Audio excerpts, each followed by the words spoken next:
Du point de vue de Dieu, l'Église des premiers-nés est quelque chose de totalement autre de ce que nous sommes par nature. Et cette altérité absolue correspond à ce qui est Christ, à ce que Christ est. Il est possible que le plus grand problème de la plupart des enfants de Dieu soit de maintenir cette ligne de séparation entre ce que nous sommes en nous-mêmes et ce que Christ est en nous. La grande ligne d'attaque de l'ennemi consiste à continuellement mettre en avant ce que nous sommes, à nous occuper avec cela et ainsi occulter Christ. Dans sa lutte contre Satan, le grand objectif du Saint-Esprit est de mettre en évidence Christ et de nous occuper de lui jusqu'à ce que nous nous oublions. C'est là que la grande difficulté survient chez la plupart des enfants de Dieu. Il y a toujours cette tendance à reculer, à retourner en arrière, qui nous conduit à être centrés sur nous-mêmes, quant à ce que nous sommes, et à nous empêcher d'être focalisés sur Christ et sur ce qu'il est. D'avoir, d'une certaine manière, cette séparation, ce fossé, cet abîme obstrué, et la ligne de démarcation effacée, de sorte qu'il y a confusion. Dieu commence avec les premiers-nés. Cela implique quelque chose de totalement autre de ce que nous sommes. Il est important de voir ce que Dieu dit et comment il voit ceux qui sont représentés comme étant en Christ et en Christ, en qui Christ est. Comme exemple, non pas d'une réalité spirituelle, mais d'une représentation de cette vérité.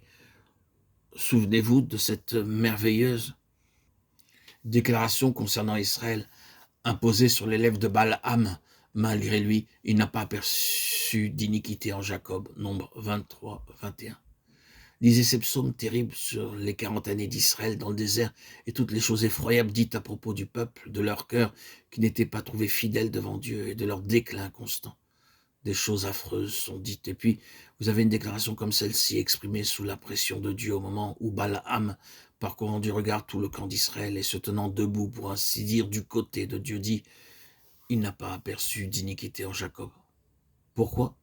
Les Lévites, avec tout ce qu'ils symbolisaient, se trouvaient au milieu du peuple. Et Dieu ne considérait pas ce que les enfants d'Israël étaient en eux-mêmes, mais ce qu'ils étaient avec les pensées de Dieu représentées au milieu d'eux, dans une expression vivante, une expression active. Ces pensées étaient incarnées. Quand Christ est en nous, Dieu nous voit à travers Christ. Oh, que nous puissions reconnaître cela. Quand Christ en nous, il y a l'incarnation de la pensée de Dieu et que Dieu peut parler de nous de la même manière. Ces actions à notre égard sont toutes en relation avec le Christ, qui, par le Saint-Esprit, est à présent en nous et en qui nous sommes.